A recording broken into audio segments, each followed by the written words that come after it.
Bem-vindo ao Inspire-se, um respiro breve para aquietar a mente, reorganizar o pensamento e preparar o seu dia. Os números não mentem. E é uma história que às vezes a gente prefere nem ouvir. Mas aqui no Brasil, os homens, dá pra gente perceber que não tá bom, eles não estão bem. Cerca de 70% das taxas de suicídio são de homens. 90% dos homicídios são feitos por homens. E eles compõem 95% da população carcerária. Então, esses dados, eles não são apenas estatísticas isoladas. Eles mostram um sintoma de algo muito mais profundo. E a gente não está falando aqui de patologia individual, de casos de psicopatia isolado, né? A gente está falando de homens comuns, né? Vizinhos, amigos, colegas, que foram treinados por um modelo de masculinidade que está destruindo o homem de dentro para fora. A gente pode chamar esse modelo assim como se fosse um regime da obrigação da diferença sexual. Aquela história, né, que a gente lê bastante, os homens são de Marte, as mulheres são de Vênus. E realmente, diferenças existem, né, obviamente. Mas essa divisão no momento da educação, do crescimento, acaba colocando o homem sempre no mundo da razão, da força, né, da ação, enquanto esse mundo da sensibilidade, das emoções, da intuição, ficaria exclusivo para as mulheres. Porém, a gente entende que todos nós temos tudo isso, né? Isso, na verdade, são características do ser humano. Então, quando um homem se depara com uma mulher que, além de ser sensível, também tem razão ou força, ele acaba não entendendo isso. E a gente agora está indo para esse momento onde a gente entende que tudo isso faz parte do ser humano, tanto essas características que a gente chama de masculina, quanto essas características que a gente chama de feminina. Porque se algo é considerado mulher, hoje em dia, nesse sistema, é como se tudo que vem da mulher é considerado como algo menor.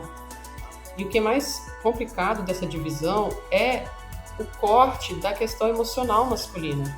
Desde cedo, o homem aprende que investigar os seus sentimentos, nomear suas dores, ou desenvolver afeto, cuidado, é como se fosse não fosse coisa de homem.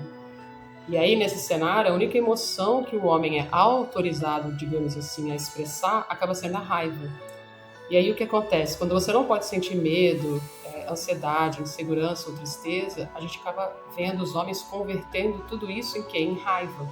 Então, o medo vira raiva, a tristeza vira raiva, a insegurança vira raiva, o choro vira raiva.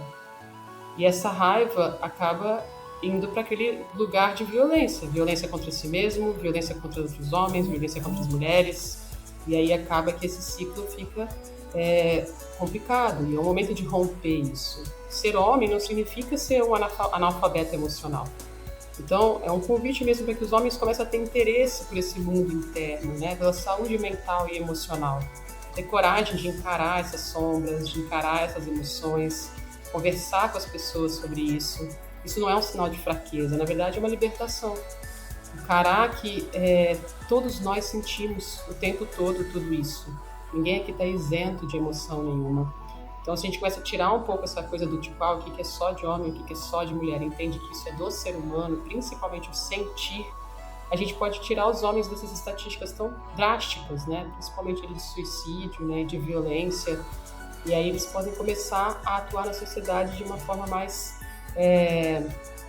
benéfica para todos, né? E isso, obviamente, tanto para os homens quanto para as mulheres, a ideia é sempre o equilíbrio, sempre trazer essa saúde mental e emocional para todos, para que os homens possam ter essa oportunidade de se olhar também, de olhar para dentro de si, de encarar os seus traumas, de encarar as suas dores, de entender que sentir é de todo mundo.